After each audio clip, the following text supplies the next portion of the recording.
بسم اللہ الرحمن الرحیم۔ السلام علیکم ورحمۃ اللہ وبرکاتہ۔ خلیفہ ہارون رشید اپنے دربار میں بیٹھا، ملکہ زبیدہ سے شطرنج کھیلنے میں مصروف تھا۔ بہلول پاس بیٹھے یہ سب کچھ اپنی آنکھوں سے دیکھ رہے تھے کہ اسی وقت چوکیدار نے صدا دی، عالی جا، ایک مچھلی فروش پیش ہونے کی اجازت ہے۔ خلیفہ نے فوراً اجازت دے دی۔ مچھلی فروش اندر داخل ہوا، کہنے لگا، عالی جا، میں آپ کے لیے بہت عمدہ مچھلی لے کر حاضر خدمت ہوا ہوں۔ ہارون زبیدہ کی طرف دیکھا اور آہستہ سے کہنے لگا، یہ بیچارہ انعام کی تلاش میں ہمارے لیے مچھلی پکڑ کر لایا ہے، اس کو 4000 درہم دے دیے جائیں تو کیسا رہے گا؟ زبیدہ بولی، نہیں میرے سرتاج، ہرگز نہیں، یہ معمولی سا مچھلی فروش اس قابل نہیں کہ اتنی بڑی رقم اس کو انعام میں دے دی جائے۔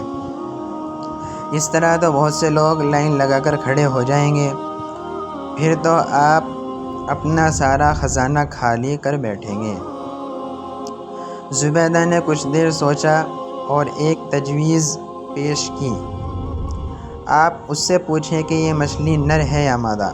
اگر وہ کہے نر ہے تو کہہ دیں گے نر ہمیں پسند نہیں، اگر کہہ دے مادہ تو ہم لیں گے نہیں۔ اس طرح وہ مچھلی واپس لے جائے گا اور ہمیں رقم بھی نہیں دینی پڑے گی۔ ہارون کو زبیدہ کی یہ بات کچھ بھلی محسوس ہوئی، مگر بہلول رحمۃ اللہ علیہ بھی یہ باتیں سن رہے تھے۔ انہوں نے بادشاہ سے آہستگی سے کہا، مچھلی فروش بڑی محنت سے آپ کے لیے عمدہ مچھلی پکڑ کر لایا ہے، یہ مناسب نہیں کہ ملکہ کی باتوں میں آ کر اس کو نامراد لوٹا دیا جائے۔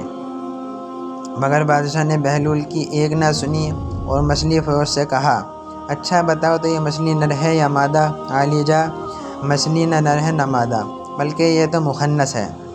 ہارون نے جواب سنا تو بے ساختہ ہنس دیا۔ اہل دربار بھی ہنسنے لگے۔ ہمیں تمہاری حاضری دماغی نے متاثر کیا، تمہیں شاہی خزانے سے 4000 درہم انعام دیے جاتے ہیں۔ مچھلی فروش درہم لے کر واپس پلٹا ہی تھا کہ ایک درہم زمین پر گر گیا۔ وہ پکڑنے کے لیے نیچے جھکا ہی تھا کہ زبیدہ پھر ہارون کے کان میں سرگوشی سے بولی، دیکھا علی جا، کتنا لالچی انسان ہے یہ مچھلی فروش کہ ایک درہم اگر زمین پر گر گیا تو وہ بھی نہیں چھوڑا، جبکہ باقی تو سب تو اس کے پاس ہی تھے نا، کیا خبر کوئی ضرورت مند وہ درہم اٹھا کر اپنی ضرورت پوری کر لیتا۔ ہارون کو یہ بات بہت کھٹکی اور فوراً مچھلی فروش کو پکڑ کر پیش کرنے کا حکم دیا۔ بہلول نے بھی ملکہ کی یہ بات سن لی۔ عالی جا، ملکہ کے کہنے پر آپ مچھلی فروش کو نہ روکیے، اسے جانے دیں۔ مگر ہارون نے کوئی بات نہ سنی اور مچھلی فروش سے کہنے لگا، اے سید، ہمیں تیری یہ حرکت بہت ناگوار گزری کہ تیرے پاس 4000 درہم موجود تھے، پھر بھی تم نے ایک درہم نیچے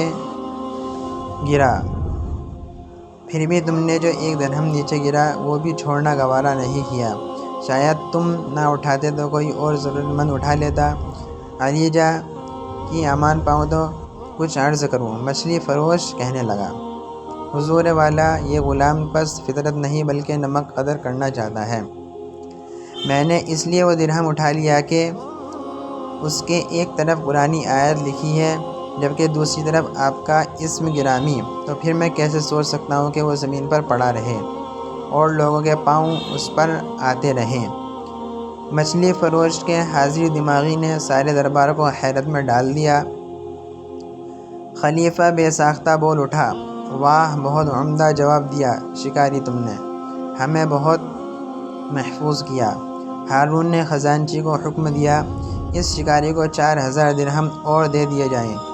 جب مچھلی فروش رخصت ہو گیا تو حضرت بہلول رحمۃ اللہ علیہ نے ہارون سے کہا، میں نہ کہتا تھا کہ شکاری کو بار بار نہ روکیں، اب وہ 4 کی بجائے 8000 درہم لے کر جا رہا ہے۔ ہارون ہنس دیا، ہاں واقعی مجھے تمہاری بات پر غور کرنا چاہیے تھا۔